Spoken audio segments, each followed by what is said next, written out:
The morning I discovered the truth about my mother changed everything I thought I knew about my life. She was gone by then, taken from me in a moment of rage that still haunts my dreams, but the secrets she left behind would become my salvation.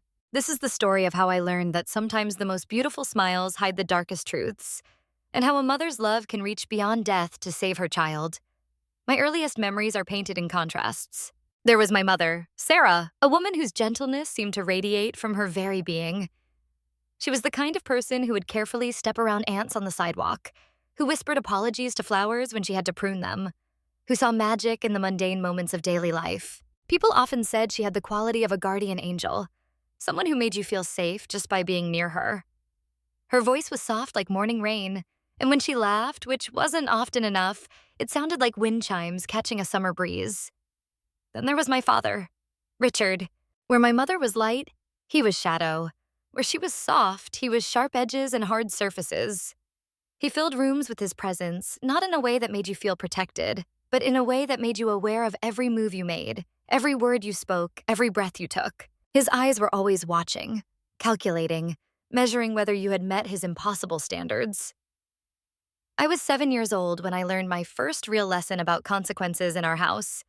It started with something so small, so innocent, the kind of tiny rebellion every child attempts. I had figured out how to pretend I'd brushed my teeth when I hadn't. The trick was simple. Wet the toothbrush, put a small dab of toothpaste on my tongue, and run the water for exactly the right amount of time. I felt so clever, outsmarting the system, claiming those extra 2 minutes of evening playtime. For 2 nights, my deception worked perfectly. I would emerge from the bathroom with minty breath and a damp toothbrush, and no one was the wiser. On the 3rd night, though, my father was waiting outside the bathroom door. He had been watching, timing, listening. He knew. "David," he said, and just hearing him say my name made my stomach drop like I was falling from a great height. "Did you brush your teeth?" I nodded, the lie sitting heavy on my tongue alongside the taste of toothpaste. Really? His voice was dangerously quiet. "Show me your toothbrush." My hand shook as I held it out. He examined it like evidence at a crime scene, running his thumb over the bristles, checking their dryness. Then he smiled, but it wasn't a smile that reached his eyes. It was the kind of smile that made you want to run and hide, the kind that promised nothing good would follow. "Sarah," he called, and my mother appeared in the doorway, already shrinking into herself. She knew that tone. We all knew that tone. "Yes?" Her voice was barely a whisper. "Your son is a liar," he said, still wearing that terrible smile. "You've raised a liar." What happened next is burned into my memory with the clarity that only trauma can provide. My mother's eyes met mine for just a moment, and I saw in them a mixture of fear, sorrow, and something else. A fierce protectiveness that she couldn't act on. "I'm sorry," she began, but he was already moving. His hand grabbed her wrist and pulled her toward their bedroom. "Richard, please, he's just a child." "Exactly," he said.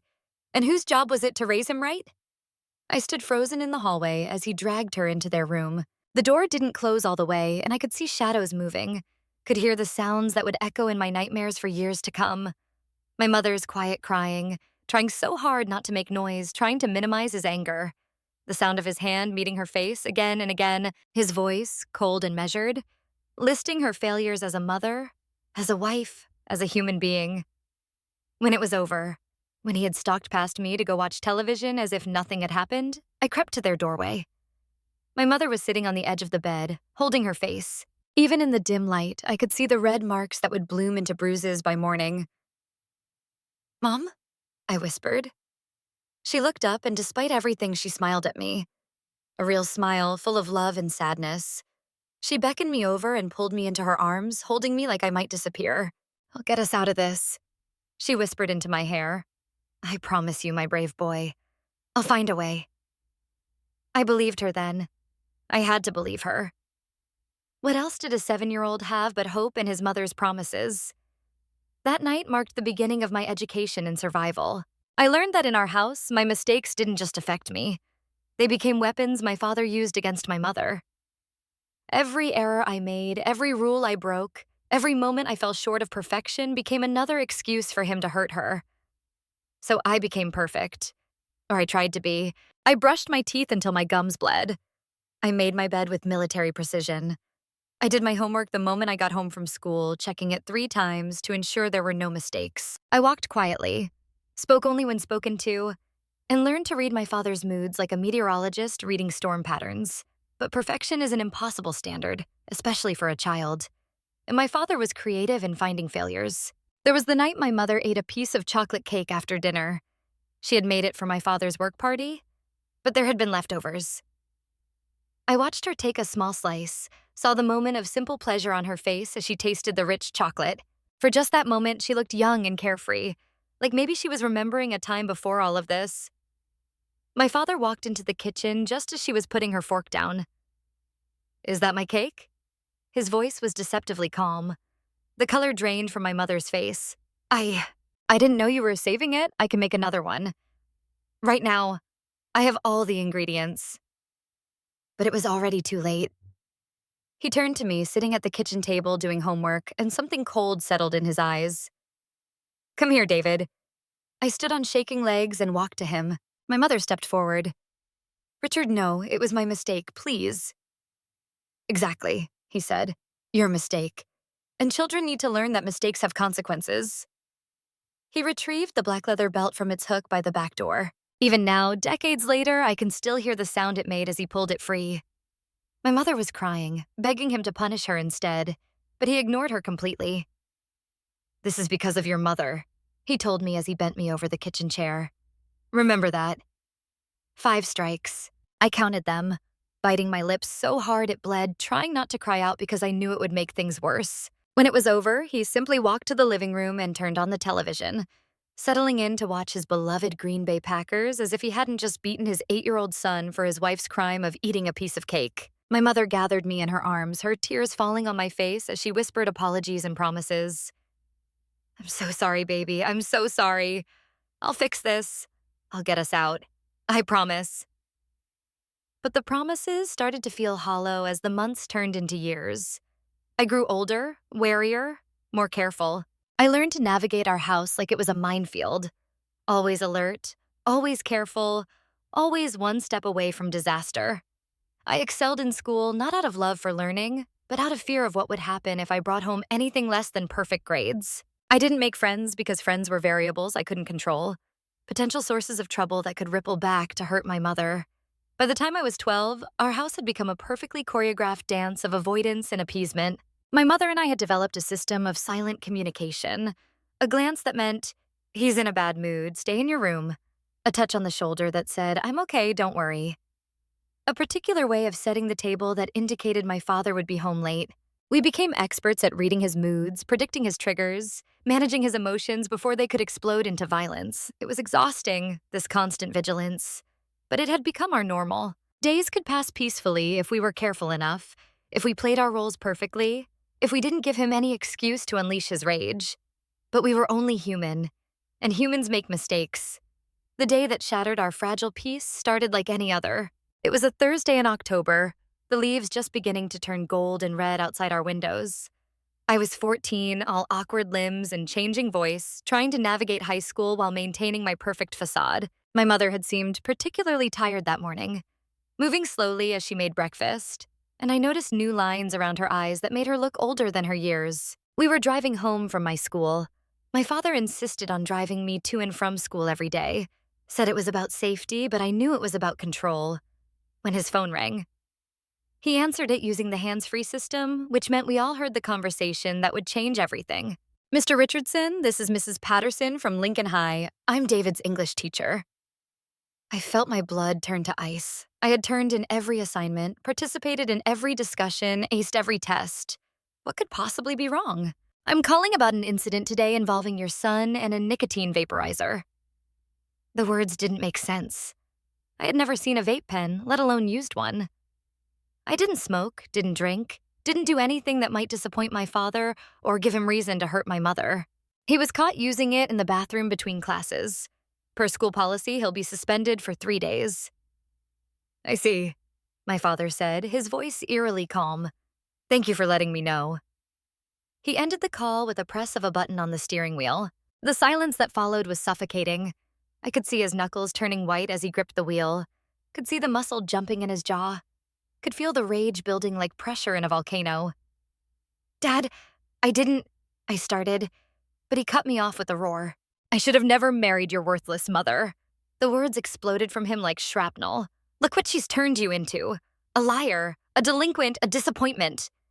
The speedometer began climbing. 60, 70, 80, the suburban streets blurred past our windows. My mother was gripping her seat, knuckles white, lips moving in what might have been a prayer. 14 years, he screamed, the car now hitting 90. 14 years of my life wasted on you two. Richard, please, my mother whispered. Slow down, please.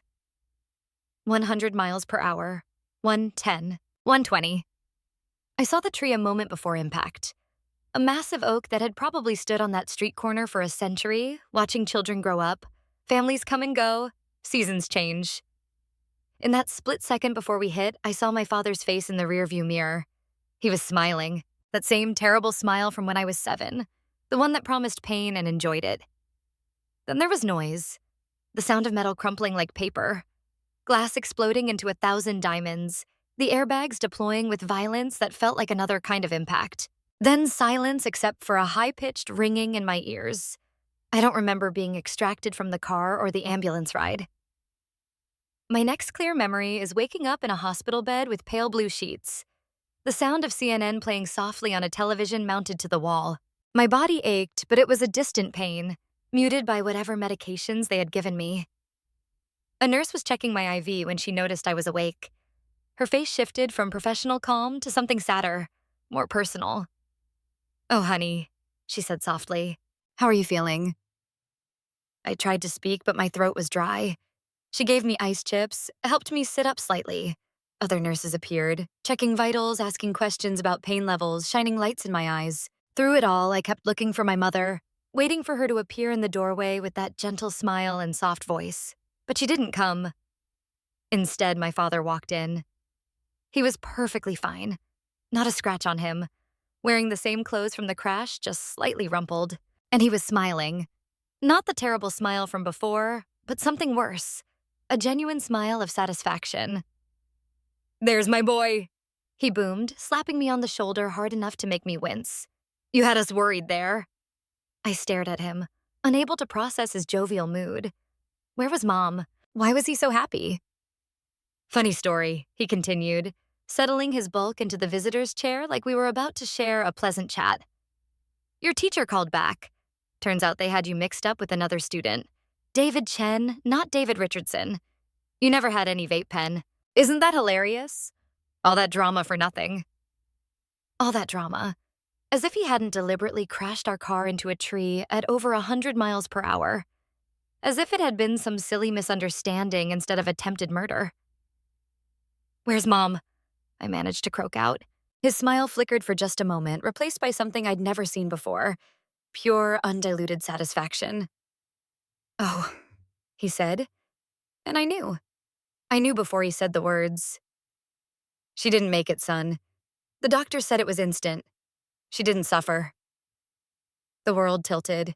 The beeping of the monitors became too loud, the fluorescent lights too bright. This couldn't be real. She couldn't be gone. She had promised to get us out. She had promised. A nurse stepped forward, her face carefully professional.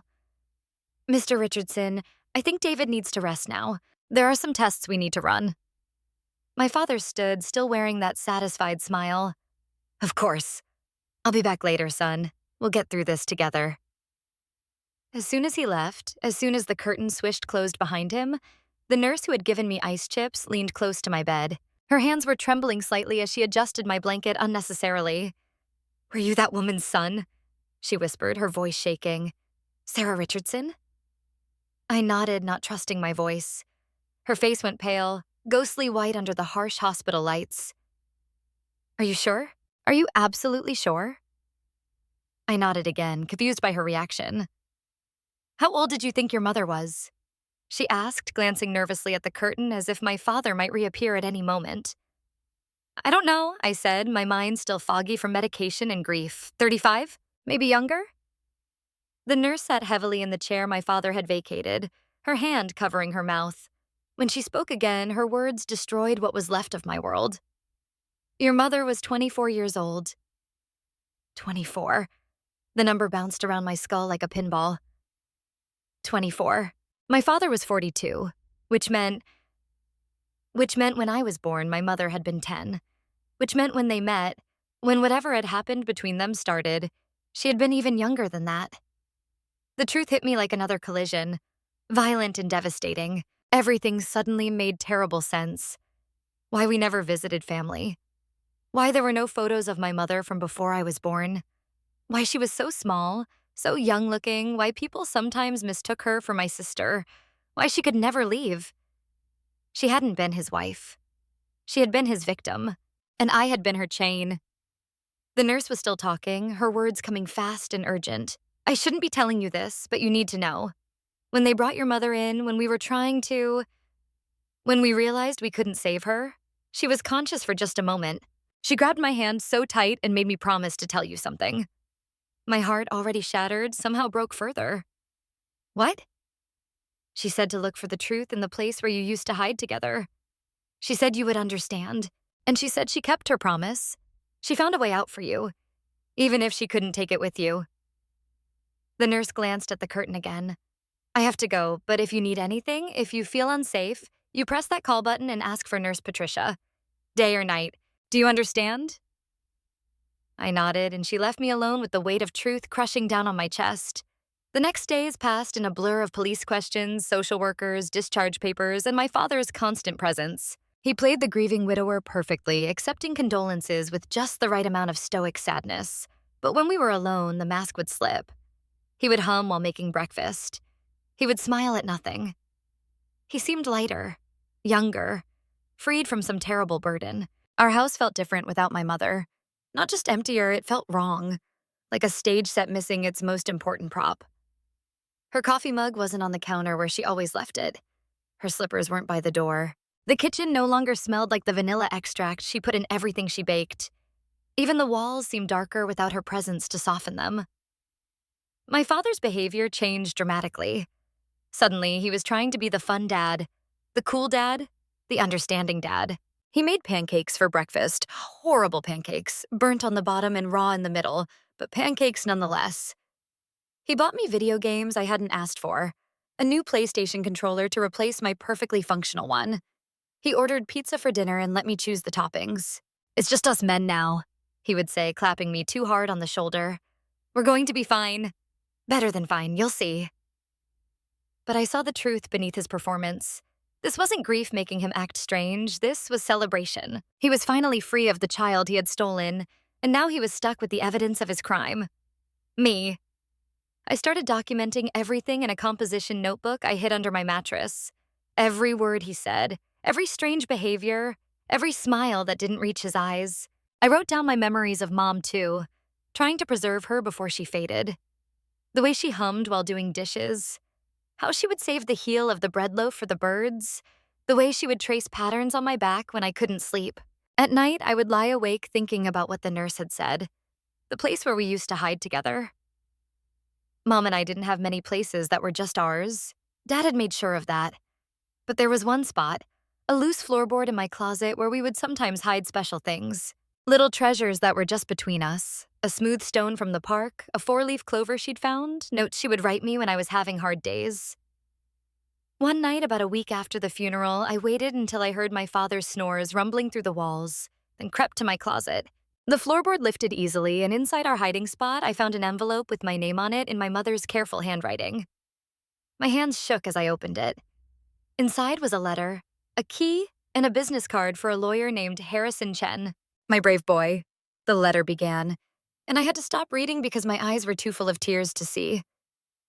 When I could continue, my mother's words reached out from beyond death to save me one last time. If you are reading this, then I have failed to keep my promise to get us both out.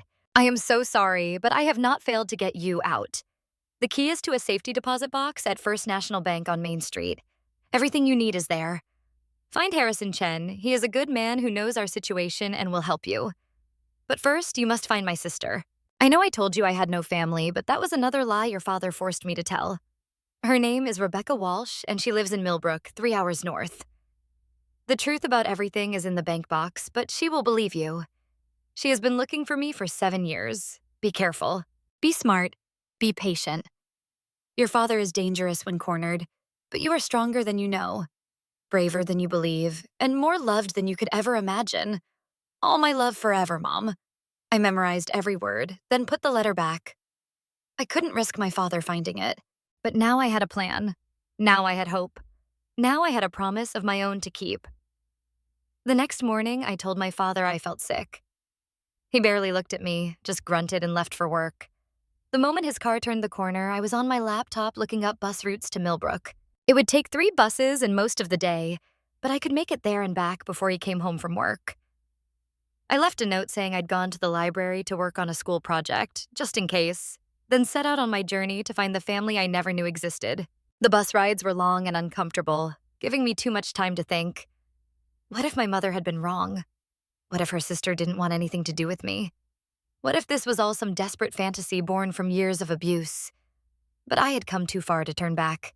Millbrook was a small town that seemed frozen in time. Tree-lined streets with old Victorian houses, small shops with hand-painted signs, the kind of place where everyone probably knew everyone else's business. The address from my mother's papers led me to a neighborhood on the edge of town, where the houses were smaller, older, wearing their age in peeling paint and overgrown gardens. The house I was looking for sat at the end of a dead-end street. It had probably been cheerful once. I could see traces of yellow paint beneath the gray weathering, and flower boxes under the windows that now held only dried stalks. The lawn was more weeds than grass, and the porch sagged slightly on one side. I stood at the gate for a long time, working up the courage to walk up the cracked concrete path. What if I was wrong? What if this was all a mistake? But then I remembered my mother's letter. Her promise that her sister would believe me, and I forced myself forward. My knock on the door seemed to echo in the quiet afternoon. For a moment, I thought no one was home, and I wasn't sure if I was relieved or disappointed. Then I heard footsteps, and the door opened to reveal a woman who made my breath catch. She looked like my mother. Not exactly. She was older, maybe mid-30s, with lines around her eyes and gray threading through her dark hair. But the shape of her face, the gentle brown eyes, the way she held herself, it was like looking at what my mother might have become if she'd had the chance to age naturally, to live without fear.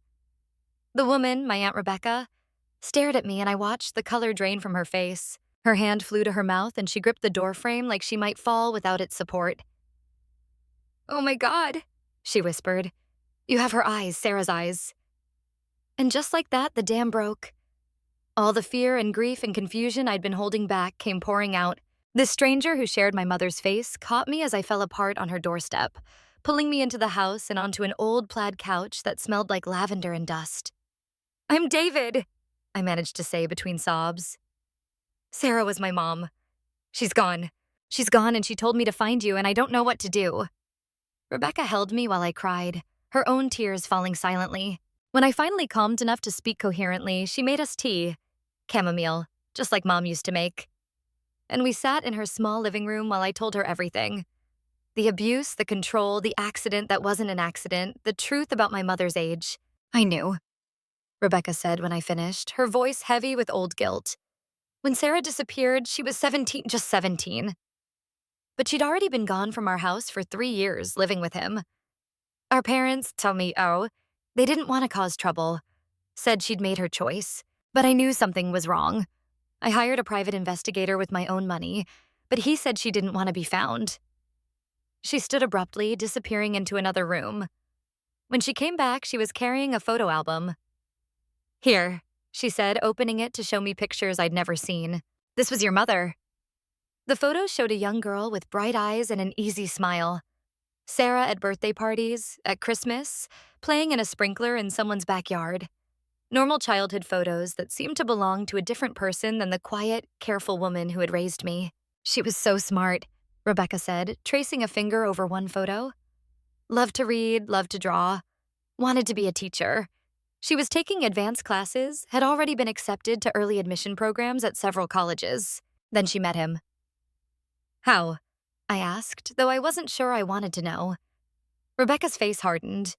"He was substitute teaching at her high school, coached the debate team she was on, started offering her rides home, special attention, telling her how mature she was for her age, classic grooming. By the time anyone realized what was happening, she was gone. Living with him, pregnant with you, completely under his control. The photo album slipped from my numb fingers. My father hadn't just been abusive. He had been her teacher. He had targeted her, isolated her, trapped her, and I had been the lock on her cage. "It wasn't your fault," Rebecca said firmly, reading my thoughts. "None of it was your fault. You were a child, you are a child.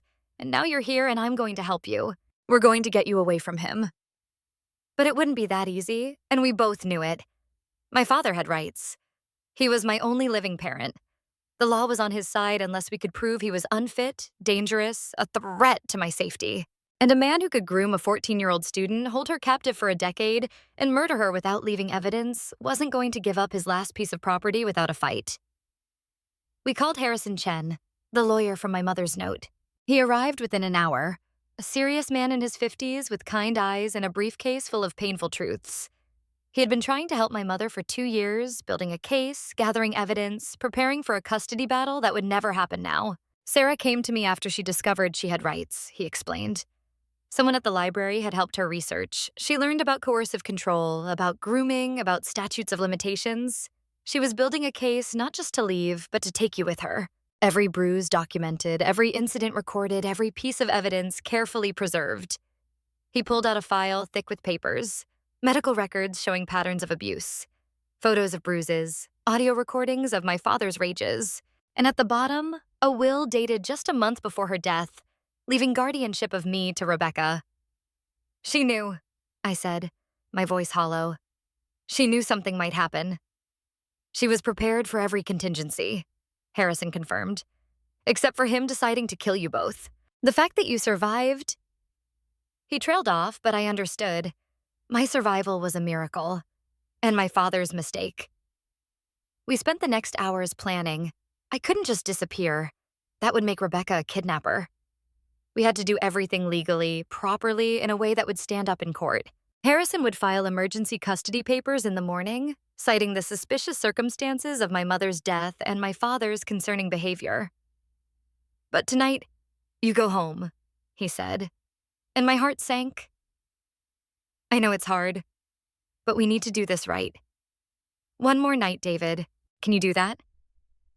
I thought of my mother spending 10 years of nights in that house. I could manage one more.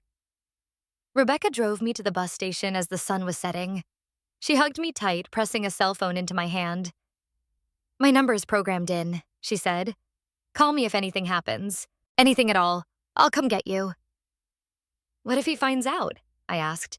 "What if he knows I was here?" "Then you call 911, she said firmly. "And then you call me. We're going to get you out, David. I failed your mother, but I won't fail you." The bus ride home felt endless. Every mile that brought me closer to that house felt like a step backward into a nightmare. But I held onto the phone Rebecca had given me, held onto the promise that this was temporary, that tomorrow would begin my freedom. When I got home, my father was watching television, a beer in his hand and empties on the coffee table. He barely looked up when I came in. "Library was closed," he said. It wasn't a question. "Yeah?" I lied. "Went to the park instead. Needed air." He grunted, apparently satisfied. I escaped to my room, my heart still pounding from how easy it had been. He didn't suspect anything. Why would he? I'd been the perfect, obedient son for 14 years. One rebellion wasn't enough to trigger his radar. That night, I lay in bed fully clothed, the cell phone hidden under my pillow, waiting. Every sound made me jump. Every creak of the house sounded like footsteps. But morning came without incident, and my father left for work at his usual time, reminding me to be ready for school when he got home to pick me up. 20 minutes after his car disappeared, Harrison Chen knocked on my door. "Ready?" he asked. I looked back at the house where I'd learned fear, where I'd watched my mother die slowly for years before my father killed her quickly, where I'd been shaped by violence and control. Then I picked up my backpack, already packed with everything I couldn't leave behind, and stepped out into the morning sun. "Ready," I said. But my father wasn't going to let go easily. Harrison had warned me it would get ugly, but I hadn't really understood what that meant until the court battles began. First came the phone calls to Rebecca's house. My father's voice on the answering machine alternating between rage and false concern. "I don't know what lies my son has told you, but he's confused, grieving his mother. He needs to come home where he belongs. Then, later, drunk. You poisonous witch, you've stolen my boy. Just like your sister tried to steal everything from me. But I won. I always win. We saved every message. Then came the lawyers. Not Harrison Chen-level lawyers, but the kind who wore expensive suits and smiled like sharks. Catherine Marshall was her name, and she specialized in father's rights cases. She painted a picture of a grieving widower whose troubled son had run away, influenced by a bitter aunt who had never approved of his parents' relationship. "My client is devastated," she would say in court, while my father sat beside her in a new suit, looking every inch the bereaved family man. He's lost his wife in a tragic accident, and now his sister-in-law is attempting to steal his son. Haven't they suffered enough? The first custody hearing was a disaster. The judge, an older man who reminded me uncomfortably of my father, seemed skeptical of everything we said. Rebecca was just a bitter sister. I was just a grieving teenager acting out. The bruises in the medical records were explained away as sports injuries, childhood clumsiness. The audio recordings were deemed inadmissible, obtained without consent. "I'm ordering a home study," the judge declared, "and supervised visitation. The boy will spend weekends with his father, with a court-appointed supervisor present." My world crumbled. I couldn't go back there. I couldn't. But Harrison wasn't giving up. "This is a setback, not a defeat," he told me. "We'll appeal. We'll get a different judge. And in the meantime, we document everything. Every visitation, every interaction, everything." The first supervised visit was scheduled for the following Saturday. The supervisor was a tired-looking woman named Janet who clearly saw this as just another case, another paycheck. She sat in the corner of my father's living room, occasionally glancing up from her paperwork while my father performed his loving dad routine. "I've missed you so much, son," he said, loud enough for Janet to hear. When she looked back down, his grip on my shoulder tightened painfully. "You've caused a lot of trouble," he whispered, "but we'll fix that." He had changed the house. My room was exactly as I'd left it, like a shrine, but he'd added things. Posters for bands I'd never heard of covered the walls. New clothes hung in the closet, all wrong, all trying to create some imaginary son he wished he had. On my desk was a framed photo of the three of us from last Christmas. We looked like a happy family. You couldn't see my mother's fear, or my careful smile, or his controlling hand on her shoulder, fingers digging in just enough to hurt. "I've been thinking," he said during lunch, Janet busy with her sandwich and not paying attention. "Maybe we should move. Fresh start. New house, new school. Maybe somewhere warm. Florida, maybe. Or Arizona." I knew what he was doing. If he could get me out of state, away from Rebecca, away from Harrison, away from anyone who knew the truth, he could start over. Create a new story where he was the hero. And my mother's death was just a tragedy that brought us closer together. "I like my school," I said carefully. His jaw tightened. "Well, we'll see." The visits continued every weekend. 8 hours of performance, of careful words and watched behaviors. Janet never seemed to notice the threats hidden in his compliments, the warnings in his stories about work. But I noticed, and I documented. Harrison suggested I record the visits. "Just audio," he said. "Keep your phone in your pocket. We need evidence of who he really is." So I did. Hours of recordings of my father's careful act and the moments when the mask slipped. The time he described in detail what happens to boys who betray their families. The time he told me about a coworker whose son had run away and how the man had tracked him down, brought him home, taught him respect. The time he gripped my wrist so hard it left bruises, all the while telling Janet what a wonderful visit we were having. But it was what happened outside the visits that finally turned things in our favor. My father hired a private investigator. Not a good one. Vincent Russo was the kind of PI who took photos through bedroom windows and went through garbage cans. Rebecca caught him the first week, called the police, got a restraining order. But he kept coming back, kept watching, kept reporting to my father about our every move. "This is good," Harrison said when we told him. "This shows a pattern of stalking, harassment. Judges don't like that." Then came the break-in. Rebecca and I had gone to see a movie. She was trying to give me normal teenager experiences and came home to find the back door jimmied open. Nothing was stolen, but things were moved. Photos turned face down, drawers opened, My mother's photo album was on the kitchen table, open to a picture of her at 14. The police couldn't prove it was my father, but we knew. The security system Rebecca installed the next day caught Vincent trying to break in again a week later. This time he was arrested. Under questioning, Vincent broke, told the police my father had hired him not just to watch us, but to find dirt, plant evidence if necessary, do whatever it took to get me back. He had recordings of their conversations, my father describing what he wanted done, how far he was willing to go. "I want my son back," my father's voice said on the tape. "I don't care what it takes. That boy is mine." His mother understood that. Now he needs to understand it too. The second custody hearing had a different judge. Judge Patricia Wong was younger, sharper, and had no patience for Catherine Marshall's theatrics. She reviewed the evidence piece by piece, the recordings from the visits, Vincent's testimony, the pattern of control and abuse documented in my mother's files.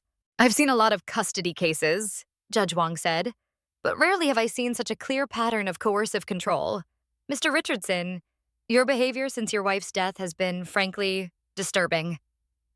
My father's mask finally slipped completely. "That boy belongs with me," he shouted, standing up so fast his chair fell over. "I raised him. I made him everything he is. His mother was nothing, a stupid girl who trapped me, and now her sister is trying to steal what's mine." The courtroom went silent. Catherine Marshall looked like she wanted to disappear. Judge Wong's expression was steel. "I think you've just made my decision much easier," she said. The final ruling came 2 weeks later. Full custody to Rebecca. Restraining order against my father. No contact until I turned 18, and then only if I initiated it. He was ordered to pay child support, undergo anger management, and stay away from both of us. As we left the courthouse, my father was waiting by the doors. The bailiffs moved toward him, but he didn't try to approach. He just stood there, watching me with those cold eyes. "This isn't over," he called out. "You're my son. You'll always be my son. You'll come back. They always come back." But I knew better. I was my mother's son. And like her, I was finally free.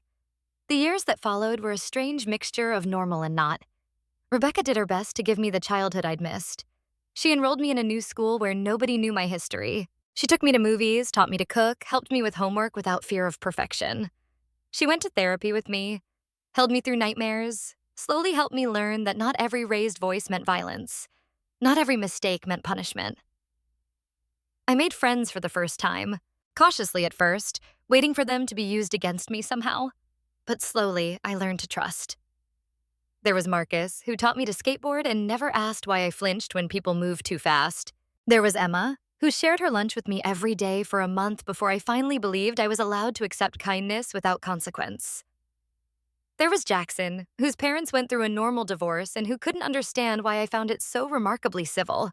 High school passed in a blur of catching up, not just academically, but socially, emotionally. I had to learn things other kids knew instinctively, that teachers weren't threats, that making mistakes was normal, that asking for help didn't make you weak, that love wasn't supposed to hurt. I went to prom, fumbled through first dates, got rejected from colleges, and accepted to others. Normal teenage experiences that felt like miracles. Rebecca cheered at my graduation like I'd won the Olympics. In a way, maybe I had. I chose to study social work in college. The decision surprised exactly nobody who knew my story, which by then included a small circle of trusted friends. I wanted to help kids like me, kids trapped in situations they couldn't escape alone. I wanted to be the person my mother had needed, the person who could have saved her. College was where I met Dr. Williams, a professor who became a mentor, and eventually something like the father I should have had. He was everything my biological father wasn't: patient, kind, genuinely interested in his students' growth rather than their obedience. He taught me that strength wasn't about control, but about lifting others up. Through college, I volunteered at a domestic violence shelter. At first, it was hard. Every story reminded me of my mother, every bruised face could have been hers. But slowly, it became healing. I could help. I could make a difference. I could be part of breaking the cycle instead of continuing it. That's where I met Philip. 15 years old, quiet, watchful. He reminded me so much of myself at that age. The way he measured every word, the way he flinched at unexpected movements, the way he was always perfectly polite, perfectly careful. His mother had brought him in, but I could see she was planning to go back. They always did the first time, sometimes the second and third times too. Philip started hanging around during my volunteer shifts, pretending to do homework, but really watching everything, learning the layout, memorizing the resources. Smart kid. I slipped him my email address on a bookmark. "If you ever need to talk," I said, "about anything, anytime." He emailed me 3 months later. His mother had gone back, just like I'd feared, but Philip was done. He'd been documenting everything, just like I had. He had recordings, photos, medical records. He had a plan. "How did you get out?" he asked. So I told him. The simple version at first, then more as we continued corresponding. I told him about patience, about documentation, about finding allies. I told him it was okay to be scared. I told him survival was the best revenge. It took him another year, but he got out. His grandmother took custody, his father went to prison, and Philip started healing. He emails me updates sometimes. He's in college now, studying pre-law.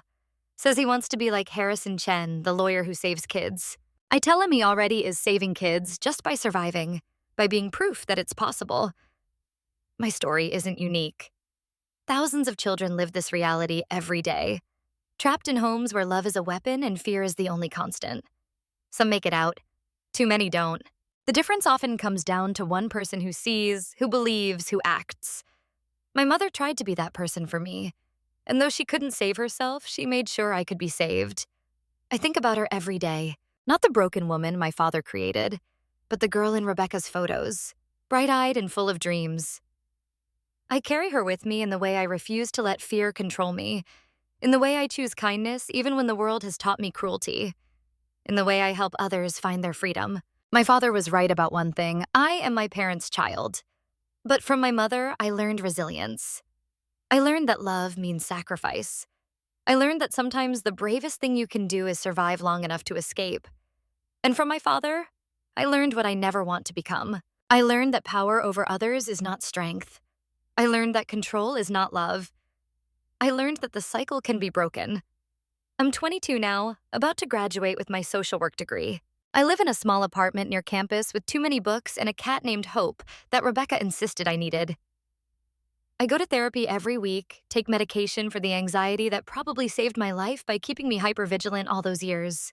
I have friends who know my whole story and love me anyway. I have a life my mother would be proud of. Sometimes I wonder what happened to my father. Rebecca says he moved to another state, started over. I hope he's alone. I hope he has no one else to hurt. But mostly, I don't think about him at all. He occupied too many years of my life already. He doesn't get any more. Last week, I got a letter. No return address, but I knew the handwriting. Inside was a single line: "I'm still your father." I threw it away without responding. He's wrong. Biology doesn't make you a parent. Love does. Sacrifice does. Protection does. My mother was my parent. Rebecca is my parent. Dr. Williams, Harrison Chen, Nurse Patricia, everyone who helped save me. They are more my family than he ever was. To anyone reading this who recognizes their own story in mine, it's not your fault. You're not crazy. You're not overreacting. What you're experiencing is real and it's wrong, and you deserve better. Document everything. Find your allies. They exist, even if you can't see them yet. Make your plan. Be patient. Survive. And know this: there is life after survival. There is joy after fear. There is love after abuse. It's not easy. Some days are harder than others. Some triggers never fully go away. But every day you choose yourself. Every day you refuse to become what they tried to make you. Every day you live your life on your own terms. That's victory. My mother kept her promise. She got me out. And now I keep mine. To her, to Philip, to every kid who needs to hear it: you can survive this. You can escape. You can build something beautiful from the ashes of what they burned down. That's the power of breaking the cycle. That's the gift my mother gave me with her sacrifice. That's the legacy I choose to carry forward. Not my father's violence, but my mother's love. Not his control, but her courage. Not his darkness, but her light. And that light, no matter how small it might seem in your darkest moments, is enough to guide you home.